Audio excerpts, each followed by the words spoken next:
Welcome back. It's the Flow Friday Sports Show on Flow FM, and with the Riverland Footy League concluding with their grand final a couple of weeks ago, it's great to be able to welcome to the program the president of the A-grade premiership team, the Renmark Rovers, Haydn Brown. G'day, Haydn. How's it going?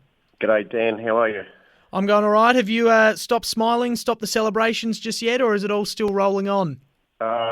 No, smiling, no. I think the smile will take a little while to diminish. Celebrating, well, we've got to get back into the real world sooner or later. So celebrations are still there, but winding down, let's say. Fair enough. I'm sure some of the players are probably still celebrating, maybe a little bit harder than you and some of the other staff of the club are. Yeah, correct. Yeah, they had a big few days, but I think a few of those are slowing down as well and getting back into work life. But they've got a footy trip coming up, so no doubt that'll rekindle the enthusiasm there. Very good stuff. Where's the destination for footy trip this year? Menangatang, I think. They're off to the races over near Swan Hill. So, apparently that's a pretty big day. And I did hear that the Loxton North guys are headed over there as well. So that we get on well with the Loxton North lads, so I'm sure they'll have some good fun over there. That's good to know. You don't want any rivalries clashing on a footy trip or on a Mad Monday or anything like that. So hopefully we'll leave the rivalry to out in the Oval, mate. Excellent. No, that's what we like to hear.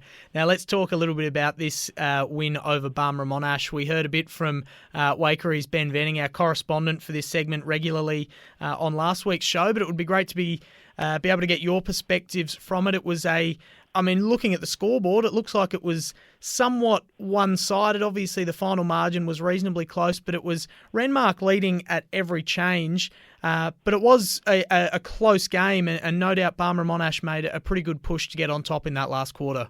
Yeah, true. I think we probably opened a little better than Barmera on the day, and there was a couple of, patches early. Josh Vader got off the chain a little bit and kicked a crucial couple of goals to extend the margin in the first half.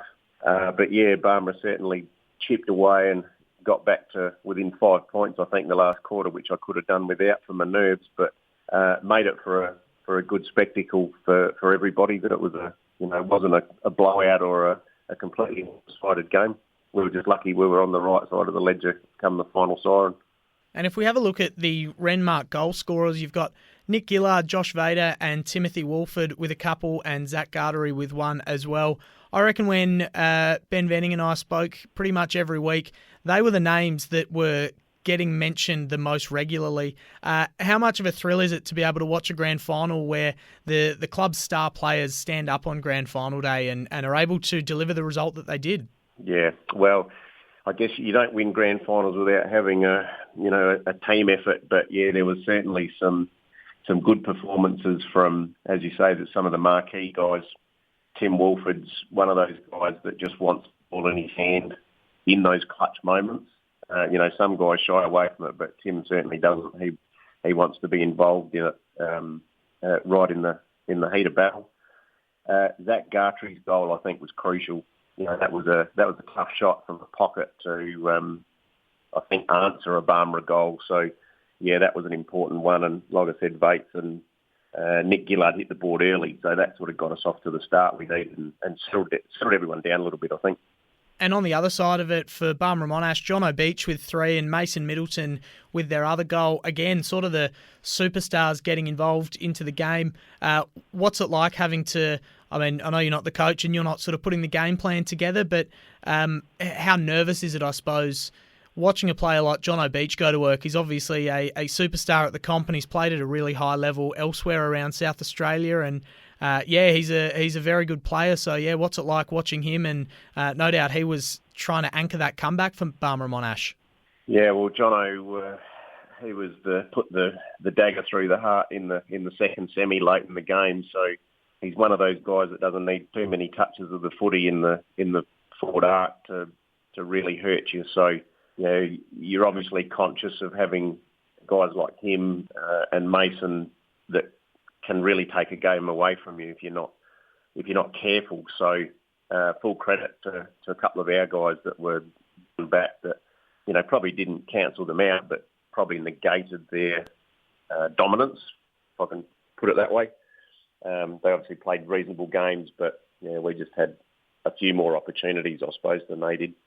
And just looking at the way the fixture played out this year, you played against Barmera Monash in round 1. You played against them in the last round of the season. You played them 2 other games throughout the season, and then in the first week of finals and in the grand final. It's pretty rare to see 2 teams go head-to-head 6 times in one season. How much does that sort of add fuel to the rivalry, knowing that you're going against them in a grand final for what is the 6th match of a season? Yeah, well, I guess we're reliving history here because we had the same thing happen against Waikerie back in sort of 2019, 2020, where we seemed to be fronting up against them regularly, particularly late in the year and into the first couple of weeks of finals. So obviously after the 2023 loss to Barmera, that stokes the fire for this season and enhances that rivalry. So yeah, to play them 6 times across the year, there's obviously they want to beat us as much as we want to beat them. So yeah, which is healthy for the comp. It's not a nasty rivalry. It's just a healthy one. But everyone's trying to get the better of the other. So yeah, it's good. Yeah, we enjoy it. Very good. A healthy rivalry is one of the best things about sports. And then when you cross that line and it turns into an unhealthy rivalry, it can be one of the worst things in sports. But that's great to hear. And the rivalry, I suppose, is further stoked by the under-15 mixed grand final where Barmera Monash pipped you by a point. No doubt that one was a bit of a heartbreaker, especially after leading by 25 points at halftime, 11 points at three-quarter time. It looks like it was a great comeback from Barmera Monash and a heartbreaker for Renmark's under-15s, but great for them to be there on the day nevertheless, no doubt. Yeah, absolutely. A few of the kids in the under-15s, again, reliving the nightmare of 2023 because a lot of those kids played in the under-13s grand final where they got beaten after the siren last year. So, but to their credit, they were probably the underdogs, our lads going in grand final day, and they played a really man-on-man style of game early. And I think it was just a case of, as the legs get tired and, the better Barmera guys started to find a bit of space and get their hands on the footy, and they just chipped away. And to go extra time in a grand final, it could go any way, and to lose by a point, it's a bit of a heartbreaker. But they should hold their heads up high. And full credit to Barmera, I think they were 25, 30 points down at one stage. So a bit like Brisbane last week in the AFL, just never give up. So they didn't, and they got the chockies. And overall, you're pretty happy with the season for the whole club. It was obviously one premiership, one other grand final appearance, but happy with the way the club's going for the future. Yeah, absolutely. Yeah, we've got good numbers in the juniors, which you hope you can hang on to them through their footy journey. And a lot of our A grade guys played junior footy at Renmark, so hopefully the kids are witnessing that or watching that to see that if you stick at it, there's opportunities there. We had 4 grades make the finals. As you say, a couple of them made the grand final day. So hopefully 2025 we can build on that. We've got the grand final at home next year, so there's a bit of added incentive to get as many as we can in on the last day next year. But we'll just enjoy this one for now. Plenty of added incentive there, and no doubt it'll be a very good crack at going back-to-back for the A-grade team.